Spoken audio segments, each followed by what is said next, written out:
Right now, you're not stuck in life, you're stuck in your head.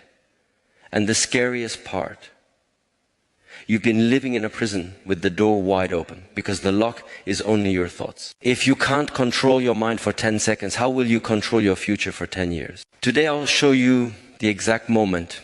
Everything changes the moment you stop arguing with your thoughts, stop rehearsing pain, stop living in imaginary conversations, and finally come back to real life. Because the truth is, your anxiety isn't your personality. Your overthinking isn't intelligence. It's a habit. And habits can be broken fast. Stay with me because in the next few minutes you'll feel your mind go quiet in a way you haven't felt in years. And once you taste that silence, you'll never accept your old life again. Listen, right now, you are not tired because life is heavy. You are tired because your mind won't shut up. You wake up and before your feet touch the floor, you are already somewhere else. You replay yesterday. You argue with someone who isn't even in the room. You predict a future that hasn't arrived. You carry 10 conversations in your head and none of them are real. And then you wonder why your chest feels tight, why your body feels old, why your energy disappears before the day even begins. Let me ask you something. When was the last time you were actually here? Not here like breathing and blinking. I mean here like fully present. Like your eyes were looking at the world, not at your thoughts. Like your hands were doing one thing, not 10. Like you could drink water and actually taste it. Like you could walk and feel the ground. Like you could sit in silence without needing to escape. Most people cannot. And they think it's normal. They think living in the head is intelligence. They think overthinking is maturity. They think worry improves responsibility. No, it proves addiction. You are addicted to thinking because thinking gives you the illusion of control. Your mind says, if I analyze it enough, I can prevent pain. If I imagine every worst case scenario, I will be ready. If I replay the past, I can rewrite it. If I judge myself before others do, it won't hurt as much. But look at your life. Has it worked? You don't need more thoughts. You need more reality. And the moment you finally stop living in your head, everything changes. Not because the world changes. The world was always there. The change happens because you stop being trapped inside the small prison you built with words. Your mind is a powerful tool. But most people have made it their home. And that is why they suffer. A tool is something you pick up when needed and put down when finished. But you never put it down. You carry it to bed. You carry it to conversations. You carry it into the shower. You carry it into prayer, into work, into love. And then you say, why do I feel restless? Because you are dragging a loud machine everywhere you go. You want peace. Stop using the mind when it's not needed. Right now you might be thinking, how? You don't understand. My life is complicated. My problems are real. Yes, your problems may be real, but your suffering is often manufactured. Two people can have the same situation, same money problems, same family problems, same workload. One sleeps, one panics, one handles it, one collapses. What's the difference? The second one lives inside the story. The mind doesn't just describe reality. It adds poison. It adds commentary. It adds predictions. It adds shame. It adds fear. It adds old memories like chains. And here is the scary part. You may not even know you are doing it because you have been thinking for so long. You believe you are your thoughts. But you are not. A thought is like a cloud. It appears, it moves, it disappears. But something in you remains. Have you noticed? You can watch a thought. If you can watch it, it cannot be you. The watcher is you, and you have forgotten the watcher. You have become the noise. So listen carefully. I'm going to tell you a secret that sounds simple, but it will make strong people uncomfortable. Your life is not hard. Your mind is undisciplined. That's why you overthink. That's why you procrastinate. That's why you delay. That's why you stay stuck. Because an undisciplined mind loves drama more than it loves truth. It will create problems even when nothing is happening. It will create fear even when you are safe. It will create doubt even when you are capable. It will say, what if they don't like me while you are sitting alone? It will say, what if I fail before you even start? It will say, I'm not enough while you are still breathing, still alive, still having a chance. And then you listen. You treat every thought like it's a command, like it's a prophecy, like it's evidence, like it's law. It's not. A thought is only a suggestion. And many of your thoughts are stupid. Yes, stupid. A mind without training is like a child with a sword. It will hurt you. So the moment you stop living in your head, everything changes because you finally stop obeying every inner voice. You start choosing. And choice is freedom. But first, you must see the trap clearly. Here is the trap. The mind can only live in two places, past or future. It cannot live in the present. The present is too quiet. The present has no drama. The present has no storyline. In the present, there is only what is.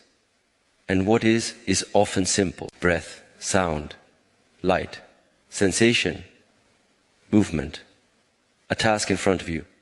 But the mind hates simplicity. It wants complexity because complexity makes it feel important. So it drags you to the past. Remember how they treated you. Remember how you failed. Remember that embarrassing moment. Remember what you should have said. And it drags you to the future. What if you lose everything? What if you get rejected? What if you get sick? What if you waste your life? And while you are traveling between yesterday and tomorrow, life is happening and you are missing it. You call that being busy. But you are not busy, you are absent. Your body is present. Your mind is a runaway dog. And you wonder why you can't focus, why you can't be consistent, why you can't feel joy even when you have good things. Because joy is a present moment experience. Peace is a present moment experience. Love is a present moment experience.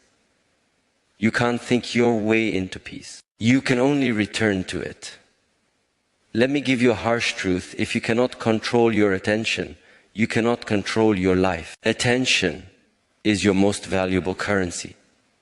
Wherever it goes, your life goes. If your attention is always in your head, your life will be small, cramped, anxious, and repetitive. Even if you travel the world, even if you earn money, even if you have people around you, because you will carry the prison with you. So what do? We begin where most people refuse to begin, the body, because the body is always in the present. Your mind can lie.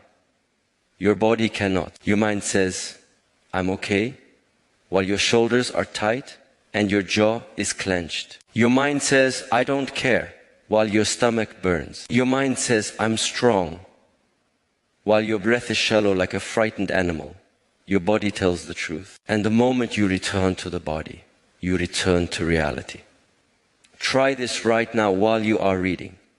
Don't make it spiritual. Don't make it complicated. Feel your breath. Not think about your breath. Feel it.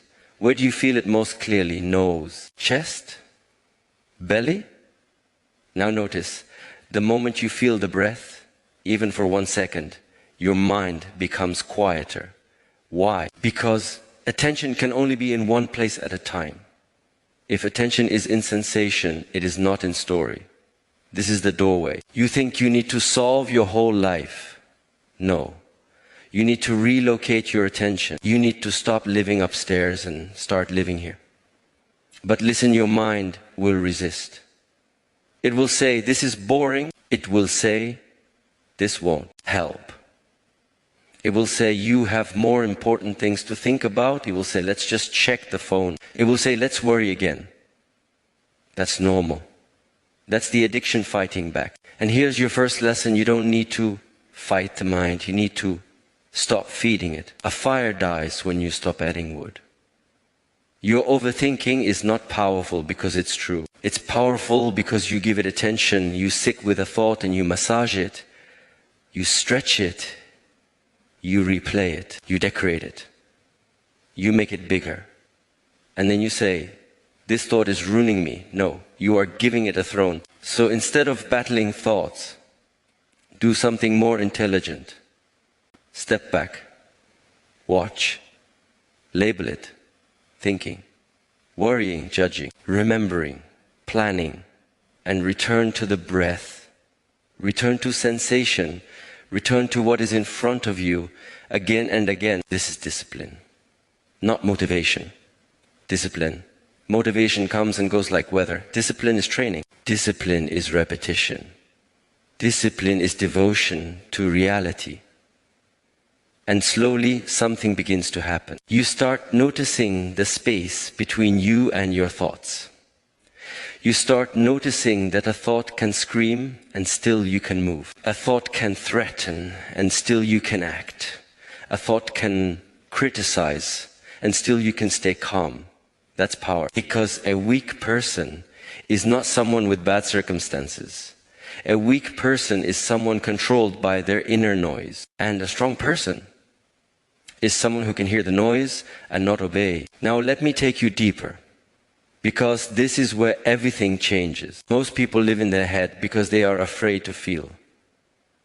They use thinking as a shield against emotion. They don't want to feel sadness, so they analyze it. They don't want to feel fear, so they plan endlessly. They don't want to feel shame, so they blame others in their head.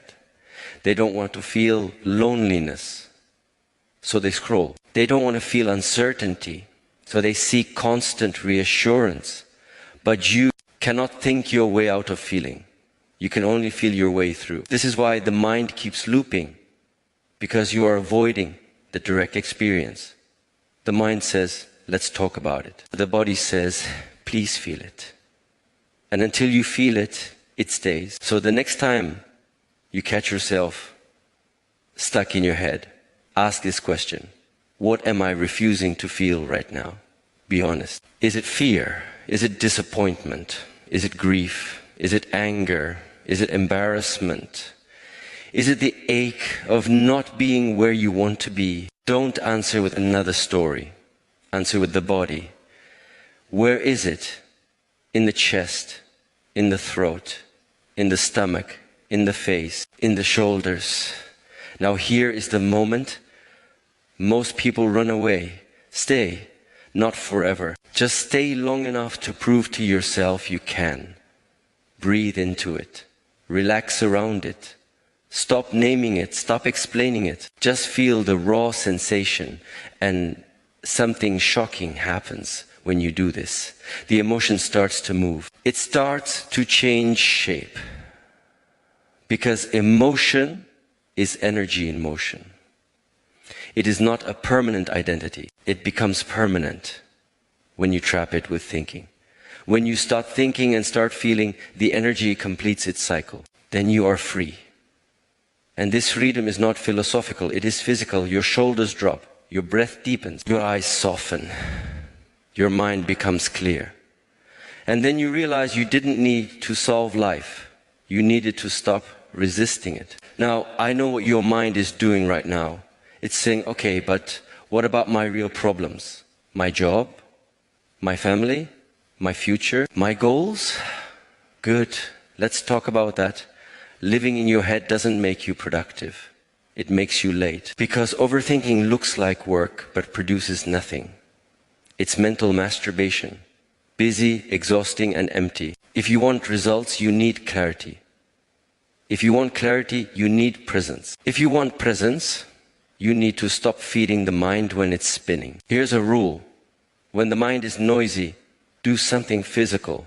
Stand up. Wash your face. Walk. Stretch. Clean something. Write one sentence. Do one push-up. Make your bed. Drink water. Take a cold shower if you can. Why? Because the mind is weak against action. Thinking is powerful in stillness. Action breaks the spell. Most people sit and negotiate with their mind. They try to feel ready. They wait for confidence. They wait for a perfect plan.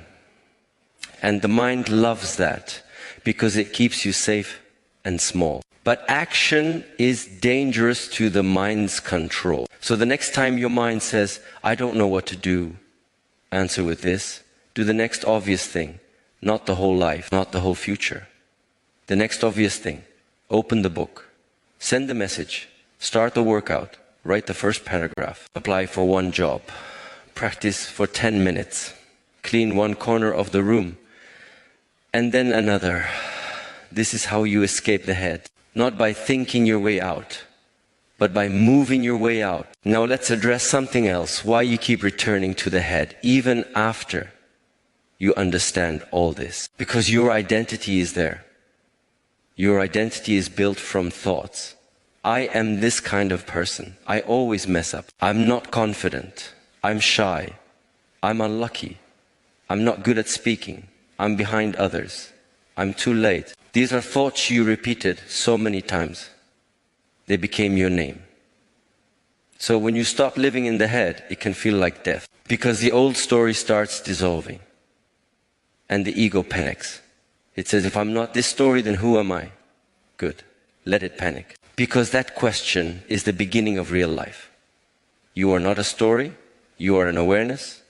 You are a presence. You are a human being with breath and blood and potential. A story is only useful if it serves you. If your story makes you smaller, throw it away. But it feels true. Of course it feels true. You rehearsed it for years. If you rehearse weakness, you become weak.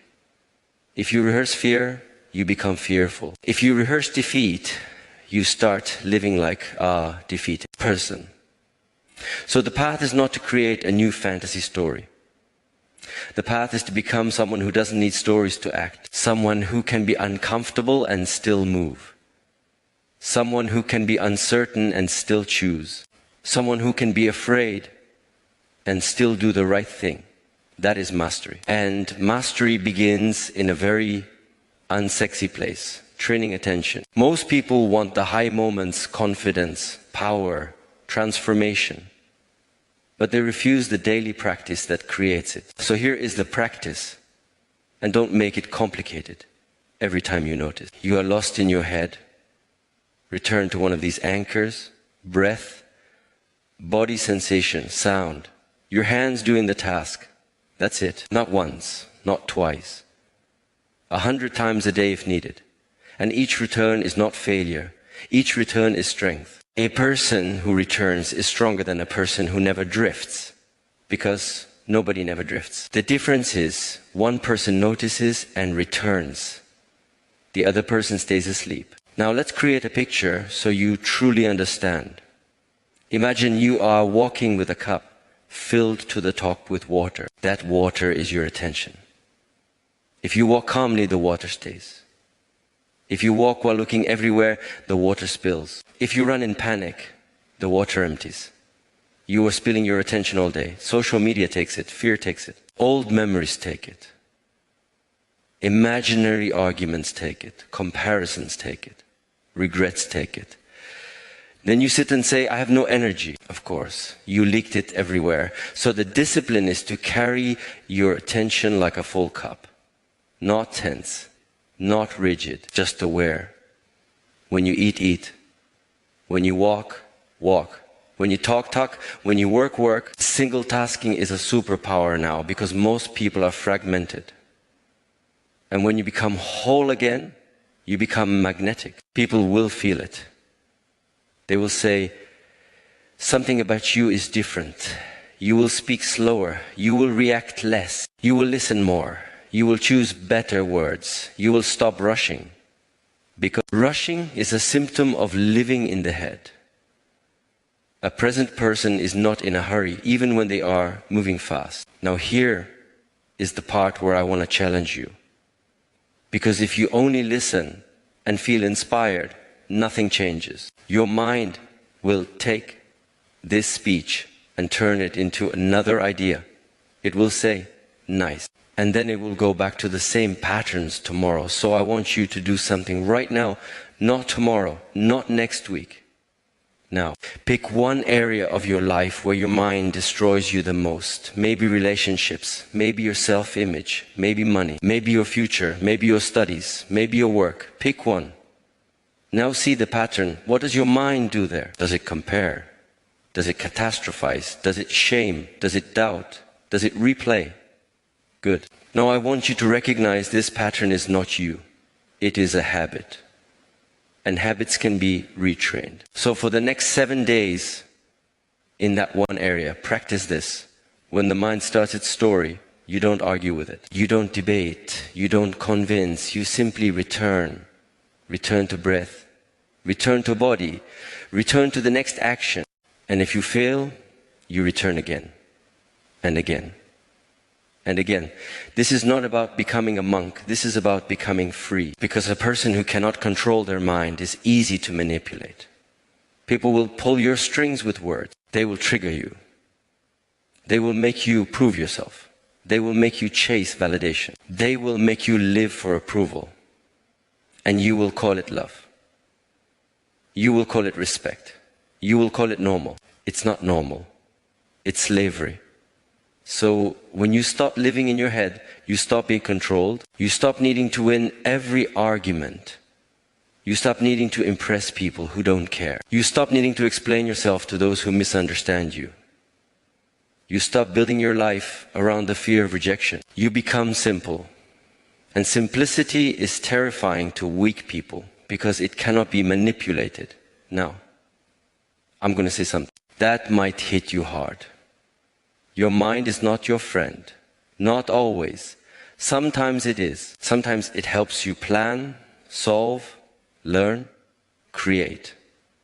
But when it becomes noisy, it is not helping you. It is protecting an illusion. And the illusion is, if I think enough, I will be safe. But safety is not guaranteed, never was. Life can change in one phone call, one accident, one message, one mistake, one opportunity. So if you build your peace on control, you will never have peace. Peace comes when you accept reality and train your response, not when you predict everything. So instead of asking, what if something goes wrong? Ask, if something goes wrong, can I handle it? And you know what the answer becomes after training? Yes. Not because you control life, but because you control yourself. That is the shift. That is when everything changes. Because you stop living like a frightened animal scanning for danger.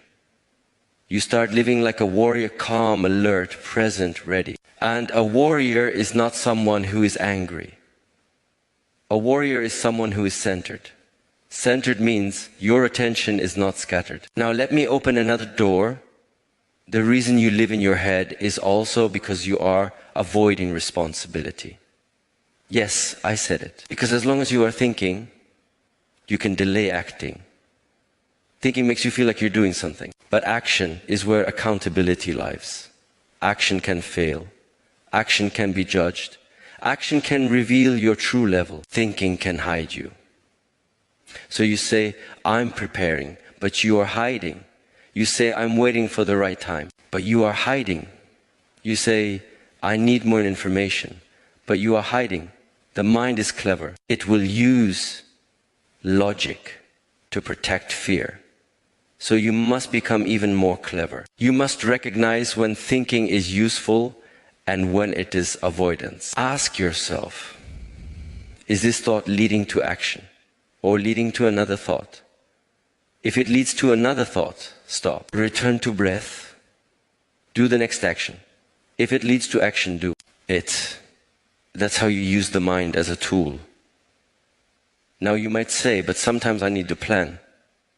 Yes, plan with clarity, not anxiety. Plan at a specific time. Write it down. Make decisions. Then stop. Do not carry planning all day like a heavy bag. Because planning without execution is just worry wearing a suit. Now let's talk about relationships, because this is where living in your head destroys you. You will create entire movies about people. They didn't reply fast, your mind says they hate you. They looked away, your mind says you're not respected. They spoke sharply, your mind says you're being attacked. And before you know it, you're angry at someone for something that happened only inside your imagination. So the practice is the same. Return to facts. What did they actually say? What did they actually do? Not what you assumed, not what you feared. Facts. A present person deals with facts. An anxious person deals with interpretations. And interpretations are endless.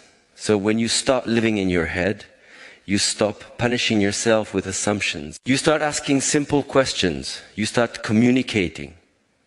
You start seeing clearly. And you also start seeing another truth.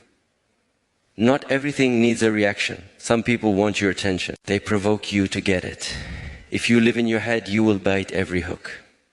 You will argue. You will defend. You will explain. You will try to win. But a present person sees the hook and smiles. No, silence. Move on. This is not weakness. This is mastery. Now let's return to you. The biggest enemy is not other people. It's the constant self-talk. You talk to yourself in a way you would never talk to a friend. You insult yourself. You shame yourself. You threaten yourself. You call yourself lazy, stupid, behind, worthless. Then you wonder why you lack confidence. Confidence is not something you find. Confidence is something you build by keeping promises to yourself and by speaking with integrity inside your own mind. So here is a practice that will change your life if you actually do it well. You catch harsh self-talk. Don't replace it with fake positivity. Don't lie. Replace it with direction. Instead of I'm useless, say what's the next step? Instead of I'm not enough, say train. Instead of I can't, say try for 5 minutes. Instead of I'm behind, say start now. Direction is stronger than motivation. Direction brings you back to reality. Now, I'm going to create a moment for you. Imagine you're in a room full of noise. People shouting, music blaring, phones ringing. You can't think clearly. You feel overwhelmed. That room is your mind. Most people try to fix it by shouting louder, more thinking, more planning, more arguing, more stimulation. But the solution is not louder. The solution is to step out of the room. How do you step out? You come back to the breath. You come back to sensation. You come back to your feet. You come back to the present. And the room becomes quiet. Not because the noise stops, but because you are no longer trapped inside it. This is why meditation is not a luxury. It is hygiene. You brush your teeth daily, but you never clean your mind. Then you wonder why you feel dirty inside. So even if you are busy, even if you have responsibilities, give yourself small moments of training. 1 minute before you check the phone, breathe. 10 breaths before you enter your home. Feel your feet. While washing hands, feel the water. While walking, listen to sound without labeling. These tiny returns build a new baseline. And then one day, without fireworks, you notice something. The mind is quieter. You react less. You feel more space. You have more patience. You stop panicking. And then you realize the world didn't change. You changed. Your relationship to thought changed. You stopped being a prisoner and became a user. And that is why everything changes when you stop living in your head. Because you finally meet life directly. Not through the filter of fear. Not through the lens of past pain. Not through the future fantasy. Directly. And direct life has power. It is sharp. It is clean. It is simple. It is sometimes uncomfortable, yes, but it is honest. And honesty is peace. Now I want to leave you with one more thing, because this is where people either transform or return to old habits. The mind will never be silent forever. Do not chase permanent silence. Chase skill. Skill means you can have thoughts and still be present. Skill means you can feel fear and still act. Skill means you can be uncertain and still move forward. So stop asking, how do I stop thinking? That's the wrong goal. Ask, how do I stop being controlled by thinking? And the answer is always the same. Return. Return. return to breath, to body, to action, to reality. And when you return enough times, you become someone else, not by changing your personality, but by waking up. Because the most tragic thing is not failure. The most tragic thing is living your whole life inside your head and calling it living. So next time you catch yourself trapped again, replaying, worrying, spiraling, don't panic. Just smile a little. Because now you see it. And seeing is the start of freedom. Take one breath, like it matters. Feel it enter, feel it leave. Now look around you, really look. This is your life, not the story.